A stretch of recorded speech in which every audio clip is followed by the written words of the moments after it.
Nós vamos ler uma passagem que está na segunda carta do apóstolo Paulo aos Coríntios, capítulo 4.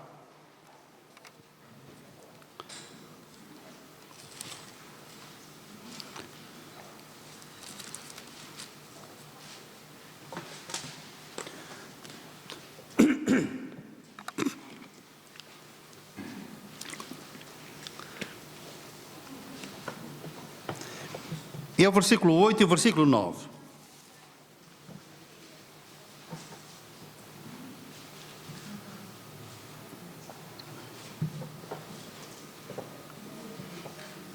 Então, estes versículos dizem-nos o seguinte: é o apóstolo Paulo que fala acerca da sua própria experiência, das suas vivências, e ele diz: em tudo somos atribulados, porém não angustiados, perplexos ou surpreendidos, porém não desanimados, perseguidos, porém não desamparados, abatidos, porém não destruídos. Eu quero chamar a vossa atenção para parte do versículo 8. Perplexos, porém não desanimados. Somos surpreendidos pelas coisas, pelas circunstâncias da vida, mas não desanimamos. A nossa vida, como diz o povo, é de altos e baixos. Às vezes com mais altos, outras vezes com mais baixos, mas nós gostaríamos muito que a nossa experiência fosse a do salmista, que a certa altura disse: ó Senhor, guia-me por terra plana. Ele tinha esse desejo, mas porquê é que ele orava assim? Porque muito provavelmente a vida dele tinha altos e baixos. Nós temos altos, e os altos podem ser facilmente identificáveis quando temos estabilidade na nossa família, quando há um bom relacionamento entre marido e esposa, está tudo bem com os nossos filhos. Temos também estabilidade profissional, somos reconhecidos no nosso trabalho, somos remunerados de uma forma justa. Temos estabilidade quando as nossas finanças também estão equilibradas e até quando há prosperidade material. E também temos altos quando nós gozamos de saúde, temos saúde. Mas podemos depois ficar numa situação em baixo, quando esta estabilidade é perdida. Quando por esta ou por aquela razão, de uma forma surpreendente, se perde um emprego, se perde a saúde, há um acidente, e nós então experimentamos o que é descer de um lugar alto e estável para um lugar baixo. E quando nós estamos em baixo, há um gigante que tenta entrar na nossa vida e frequentemente entra e instala-se. É o gigante do desânimo, que pode ser de um momento para o outro, ou pode ser de uma forma gradual, aos poucos. Vai havendo uma deterioração da nossa qualidade de vida, do nosso relacionamento com aqueles que nós amamos. Olhamos para trás e vemos que agora estamos piores do que há um tempo atrás. O nosso casamento pode estar pior, as nossas dificuldades financeiras podem se ter agravado aos poucos e poucos. E o desânimo pode não ser repentino, mas nós apercebemos que já não é a mesma coisa. Rimos menos, falamos menos, queremos estar mais tempo a sós. Há pessoas que não têm altos e baixos. Algumas pessoas já me têm confidenciado que a vida delas é sempre em baixo. Tiveram infâncias difíceis, juventudes difíceis, nunca foram consideradas, tinham grandes expectativas, ou algumas expectativas acerca do casamento, e saiu tudo frustrado. Olham para o tempo futuro e não conseguem descortinar meios para alterar a situação. E então vivem permanentemente desanimadas, braços caídos. Ora, se havia pessoas que tinham motivos para andar desanimados, era o apóstolo Paulo. Nós às vezes, construímos uma imagem acerca destas pessoas, como que eles não tinham problemas, não tinham dificuldades, o Senhor era com eles, então era sempre estrada, era sempre à frente. Não, nós lemos nesta passagem que ele diz, em tudo somos atribulados, em tudo. Ele não tinha uma vida facilitada, pesava-lhe o cuidado das igrejas, mas além disso havia coisas exteriores, como nós também temos coisas exteriores, coisas de fora. Às vezes nós ficamos em baixo por aquilo que os outros nos fazem. Não foram justos connosco, não foram corretos, não foram gratos. Outras vezes nós ficamos em baixo não por aquilo que os outros fizeram ou por aquilo que os outros disseram, mas por causa das nossas escolhas, das nossas decisões. Não pedimos conselho. Ou se pedimos conselho, pedimos às pessoas que não deveríamos ter pedido. Aconselharam-nos mal.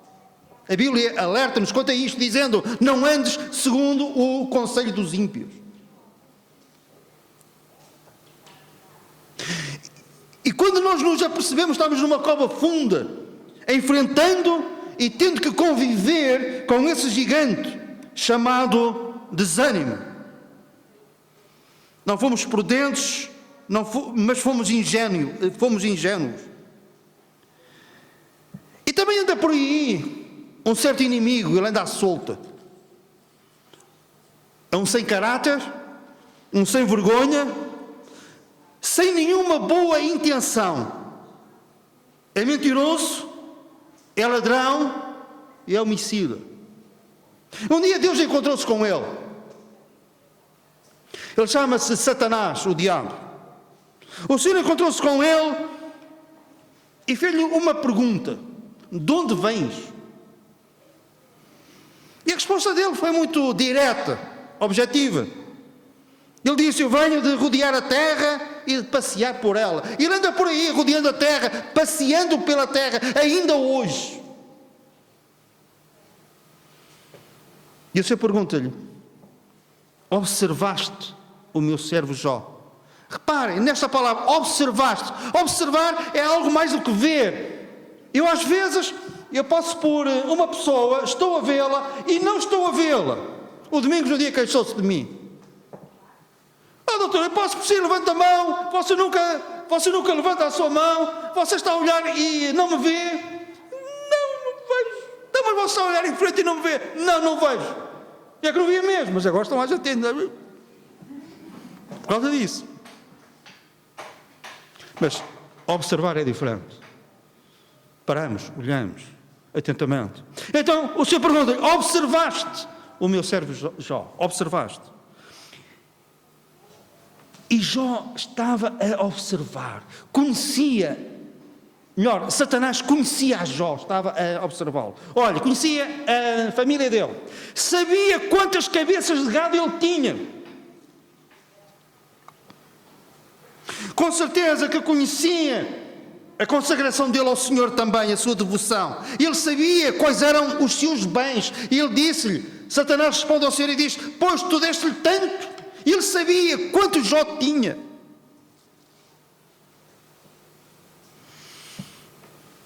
Ele anda por aí observando e tem o seu lugar atento, tem o seu olhar atento em relação ao povo de Deus. E em relação a nós, entre outras coisas, Ele quer que nós desanimemos. Vivamos desanimados, vencidos. Bem, está na cova do desânimo, se nós já lá estivemos, ou se nós estamos agora, não é que sirva de grande consolação, mas grandes homens de Deus estiveram lá também. Experimentaram na pele e na alma. Foram também desafiados e vencidos pelo desânimo. E não estou a falar de homens quaisquer. Estou a falar de homens como Moisés, Jó, inclusive, Elias, Jonas, que não eram meros profetas, eram grandes profetas de Deus. E estes todos que eu acabei de citar, eles não pensaram em se suicidar, não. Mas todos eles fizeram a mesma oração: Senhor, leva-me daqui. E eles pediram a morte. Pediram a morte. Não pensaram em suicídio, mas disseram: Senhor, é melhor eu partir. Senhor, leva-me daqui. Porquê é que eles disseram isto? Estavam em alta? Não, eles estavam em baixo, eles estavam no poço, e o gigante estava a tentar calcá-los aos pés, o gigante do desânimo.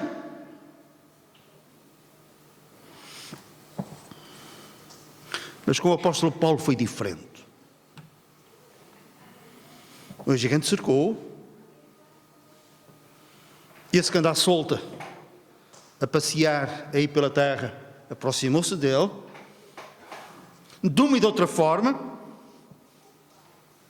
tentando fazer uma ilusão na sua vida, atacando de surpresa, sem ele contar, e ele diz: surpresos, fomos surpreendidos por isto, por aquilo, e não eram coisas boas, mas não desanimamos, apesar de termos sido apanhados de surpresa.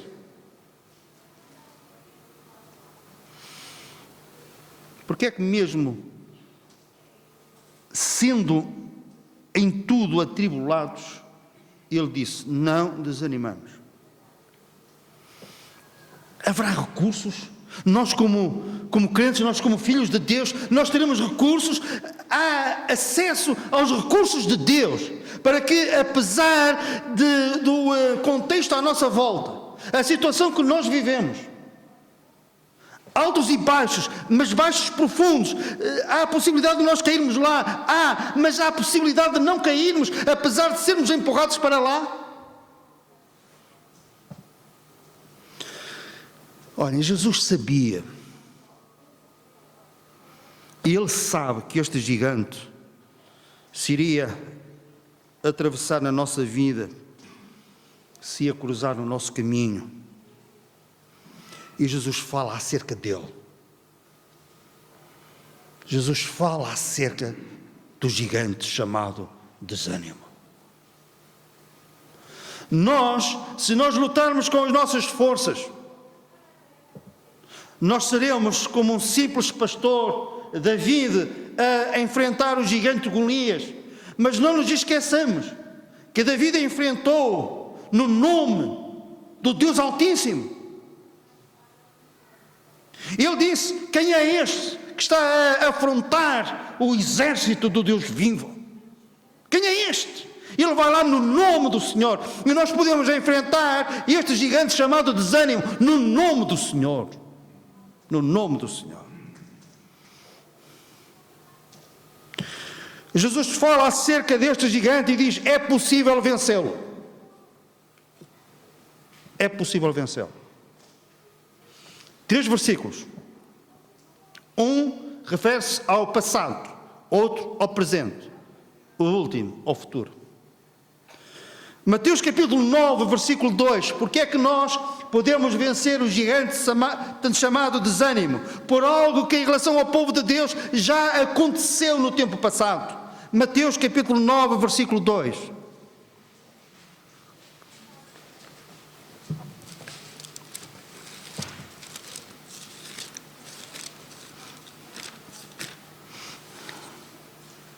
Diz assim: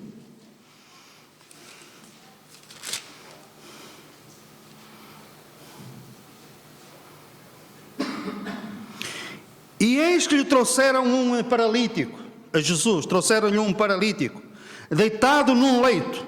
Vendo-lhes a fé, Jesus disse ao paralítico: tem bom ânimo, filho, estão perdoados os teus pecados. Tem bom ânimo. Não desanimes. Se estás desanimado, tem bom ânimo. Tem bom ânimo porquê? Porque a partir de agora os teus pecados estão perdoados. Eu sei. Só na eternidade é que nós iremos valorizar devidamente a grande importância do perdão de Deus. Ser perdoado é a bênção maior disponível na face da terra, disponível por Deus.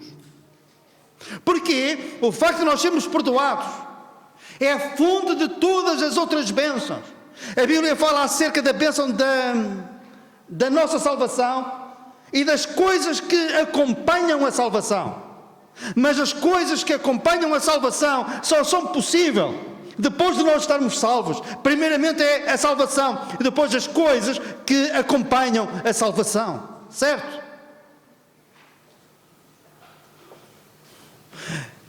O ser perdoado significa que iremos passar uma eternidade na presença de Deus e não longe de Deus. Ser perdoado significa que somos amados de Deus.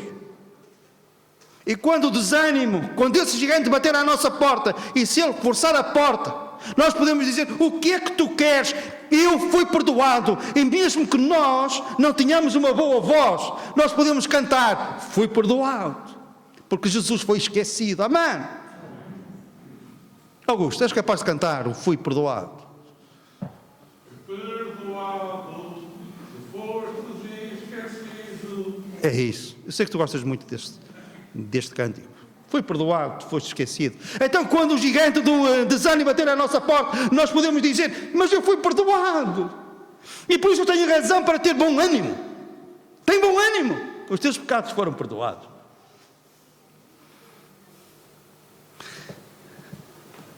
Você diz assim: pois, mas eles levaram lá o paralítico para quê? Para ser curado, certo? Era importante para aquele paralítico passar a andar, sem dúvida. Mas para Jesus era mais importante do que isso, ele ser perdoado.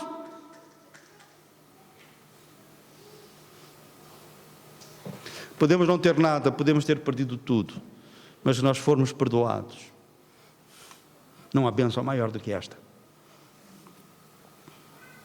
Mas era importante ele ser curado, sem dúvida. Mas a prioridade do Senhor Jesus não foi: levanta-te, toma o teu leite e vai para a tua casa. Primeiramente ele disse: tem bom ânimo, os teus pecados te são perdoados. E então depois ele disse: pega na tua cama e vai para a tua casa, e estás curado. Mas não disse a ele para ele ter bom ânimo porque estava curado, disse para ele ter bom ânimo porque tinha sido perdoado. O perdão era mais importante do que a cura. Compreenda? E nós fomos perdoados. E Jesus aos perdoados diz: tem bom ânimo. Tem bom ânimo. Marcos, capítulo 6, versículo 47, em relação ao presente.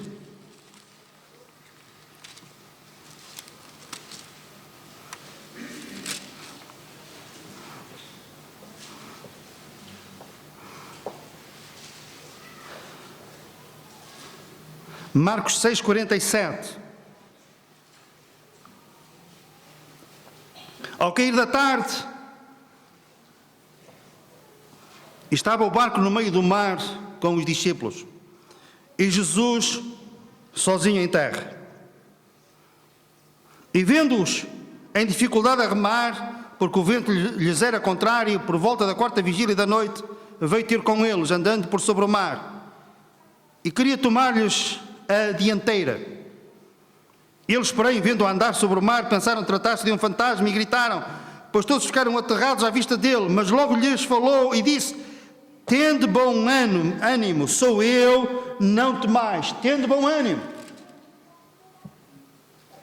Os discípulos estão no mar, Jesus está na terra, está em terra, melhor direi. Eles estavam em dificuldade, mas agora reparem, Jesus está em terra, a uma distância longe da sua vista, mas via-os. vendo-os em dificuldade a remar. Agora nós estamos na terra, Jesus está no céu, mas Ele está a ver as nossas dificuldades, a remar contra as marés da vida. Ele está a ver quando nós estamos a dar o nosso máximo, e mesmo o nosso máximo não é suficiente. Ele está-nos a ver.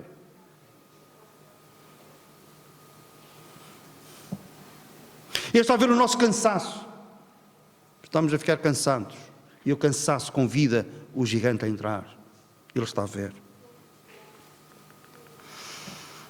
Foi na quarta vigília da noite, já era tão tarde, mas ele veio.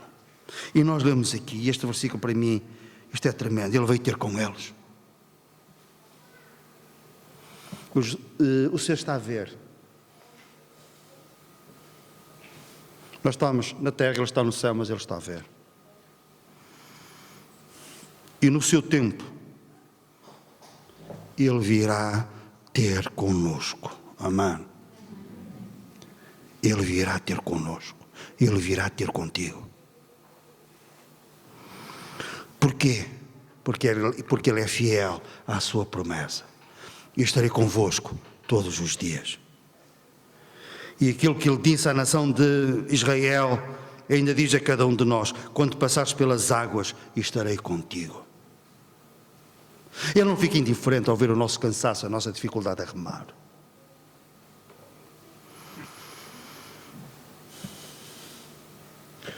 Continua a dizer: no mundo passais por aflições, mas tendo bom ânimo. Eu venci o mundo. Eu venci o mundo, eu venci a morte, eu venci Satanás. Eu estou vivo. Por isso, tendo bom ânimo, diz ele.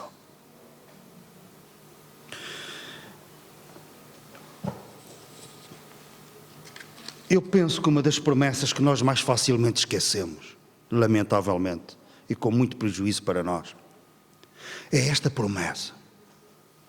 Quantas e quantas vezes nós nos sentimos sós e pensamos que estamos sós e vivemos como se estivéssemos sós.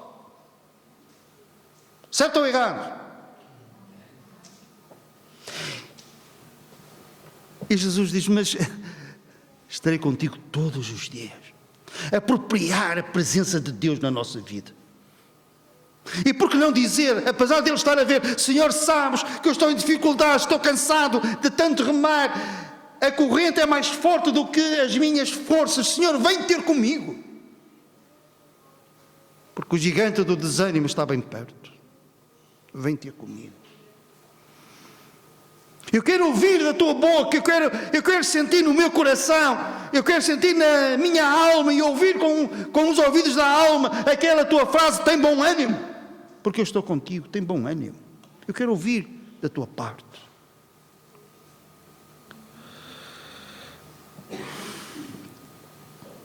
Finalmente, quanto ao futuro, 2 Coríntios capítulo 5.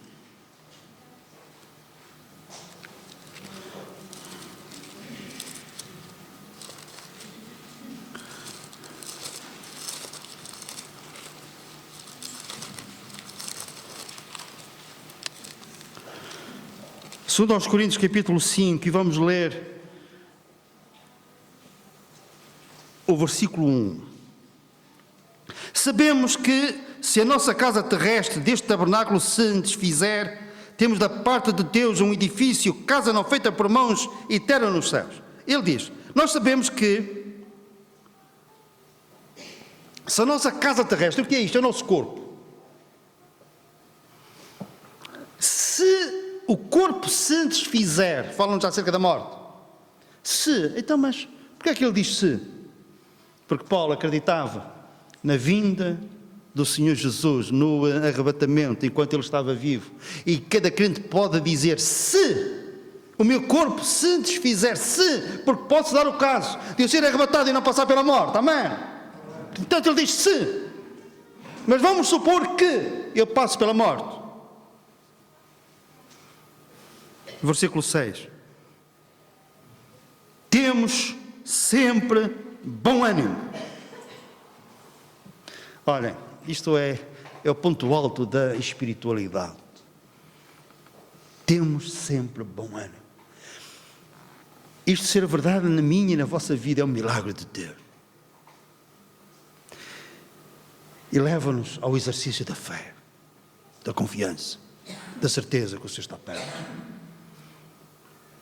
Temos sempre bom ânimo. E nós avançamos para o versículo 7. Visto que andamos por fé e não por vista. Entretanto, estamos em plena confiança, preferindo deixar o corpo e habitar com o Senhor. Por isso que também nos esforçamos, quer presentes, quer ausentes, para lhe sermos agradáveis. Reparem, estamos em plena confiança. Andamos por fé.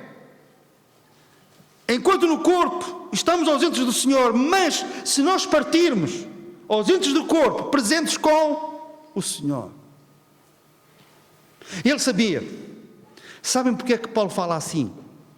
Olha, eu no lugar dele também teria falado nisto. Aqui ele não brilha. Porque é que Paulo aqui não brilha?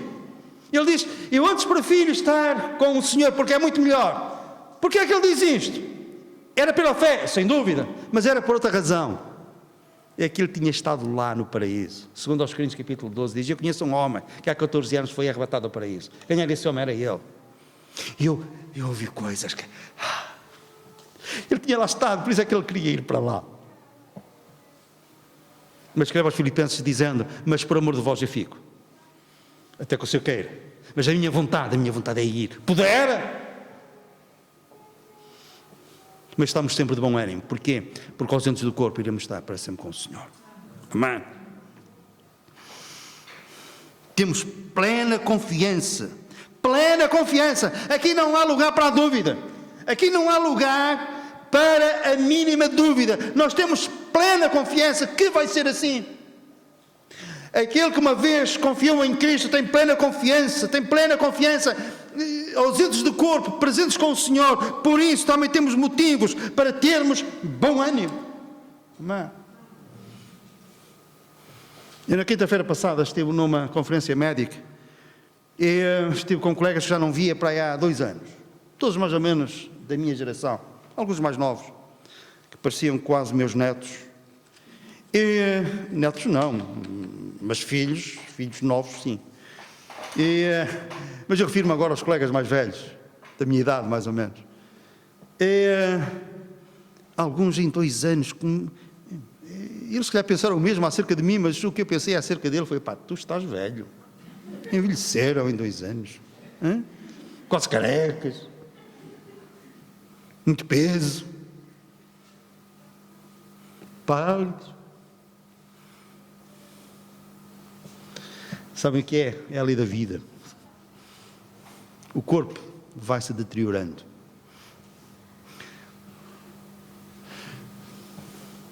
Vivemos a nossa vida sem dramas. Porquê? Porque nós sabemos em quem temos crido. Temos um ânimo porquê? Porque sabemos que ausentes do corpo, presentes com o Senhor. Tudo bem. Se o Senhor quer que nós vivamos mais uns anos, damos graças a Deus por isso. E vamos viver da melhor maneira possível. Certo? Mas se o Senhor nos quiser levar, o Senhor também nos leva. Sem dramas. Porquê? Porque temos esta plena confiança. Então, quanto ao passado, filho, os teus pecados foram perdoados. Quanto ao presente, cansados a remar, a ventos contrários, maré contrária, correnteza do mar. Em vez de andarmos para a frente, estamos a andar para trás. Alguém está a ver. Aquele que também está a ver, a observar, esse que anda por aí à solta, a ver-nos assim, ele esfrega as mãos contente. O problema dele, sabem qual é? É quando ele vê Jesus a chegar. Sou eu agora estou aqui. Tem bom ânimo. E a nossa passagem, temos sempre bom ânimo. Porquê? Porque sabemos que ausentes do corpo, presentes com o Senhor. Amém. Por isso, irmãos, irmãs, amigos, tenhamos bom ânimo por causa do Senhor Jesus. Amém?